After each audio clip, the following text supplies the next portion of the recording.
Magandang hapon po sa lahat. Nandito na naman po ako dahil gusto ko po mag-bake. Ang gusto po mag-bake ng cookies ay simple ingredients lang po ang ating gagawin.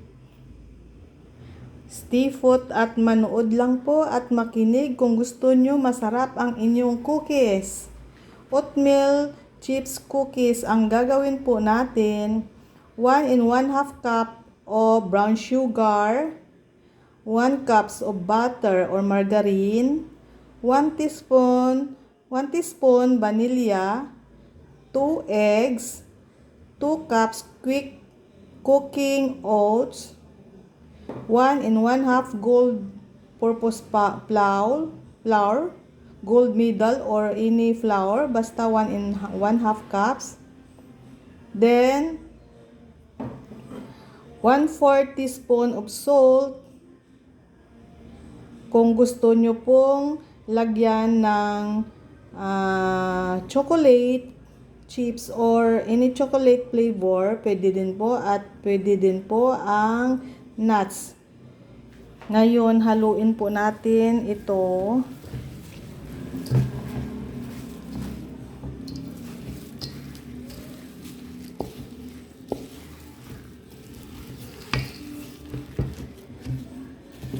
Nailagay ko na po ang ibang ingredients kanina. Kailangan po melted ang inyong butter. Tunawin nyo po muna ang butter kung gusto nyo po sa mainit para hindi po siya buo-buo.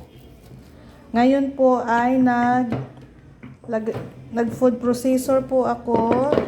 Sa food processor ang aking mani, pero hindi lubos lahat na powder para masarap po. May konti siyang mangunguya. Yan po. Mani ang nilagay ko po. Ayaw ko po ng chocolate kasi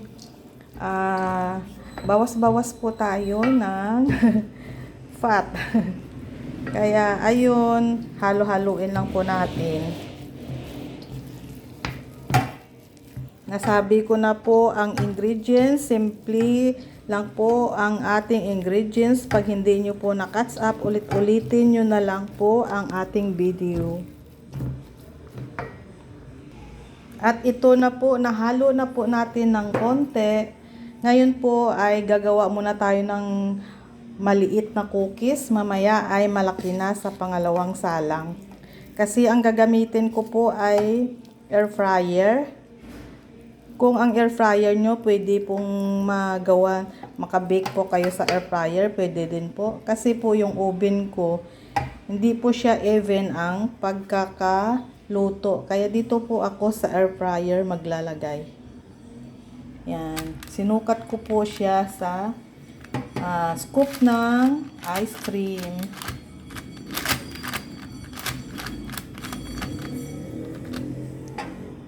At ito na po, ilalagay po natin sa air fryer. Ang air fryer ko po, pwede po tayo mag-bake dito. Ilagay na. Kasi nakalagay lang po dito, cake. Pwede pero pwede po natin i-adjust kung ilang po ang ating. Yan, naka 90 siya. Pero lagay natin sa 150. Hintayin po natin siya maluto at ito pa po, mayroon pa po tayong natira. So, mag-try lang po tayo magluto ng maliliit at mamaya po ay malaki na naman. Ayan po siya, abang-abangan lang po natin. Kaya habang naghintay ng ating binibake, manood po na naman po tayo ng baking sa TV, sa YouTube. Stay put lang po tayo. Hintay natin maluto. Heto po, habang tayo'y naghihintay ng niluluto nating cookies, siya ay 7 minutes, 17 minutes more sa 150 ay 150 Fahrenheit.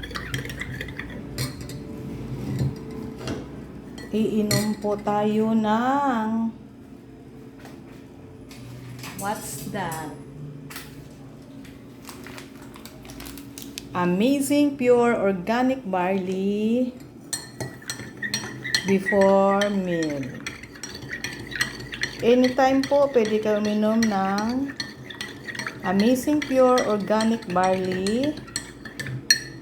Basta hindi lang po kayo busog para effective po ang ating iniinom. Ito pa po ang ating nihintay na lulutuin. Let's drink po muna.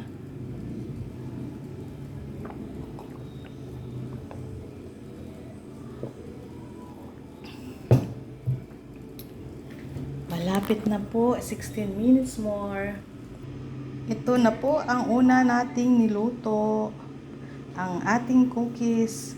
Ngayon po ay nagluto po tayo ng isang medyo malaki dito.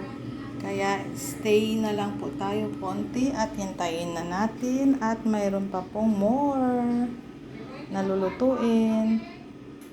Sarap nito oh.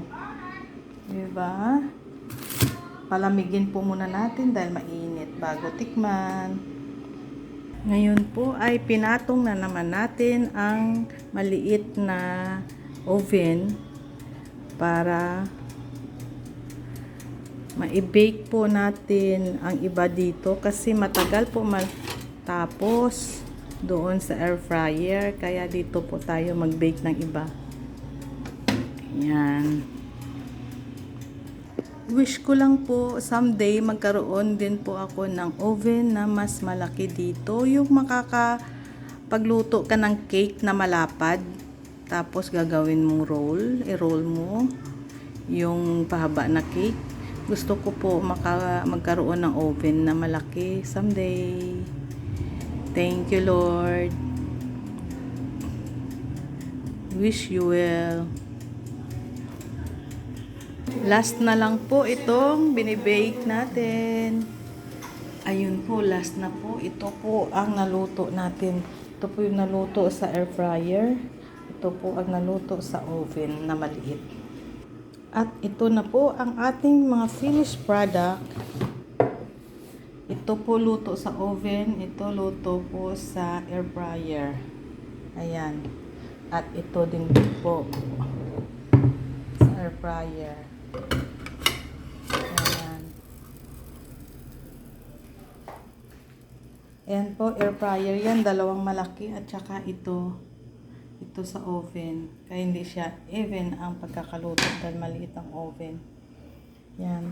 Hanggang dito na lang po ang ating kaunting video or vlog sa ating paggawa ng cookies. Bye-bye po. Salamat sa mga nanonood. Babush!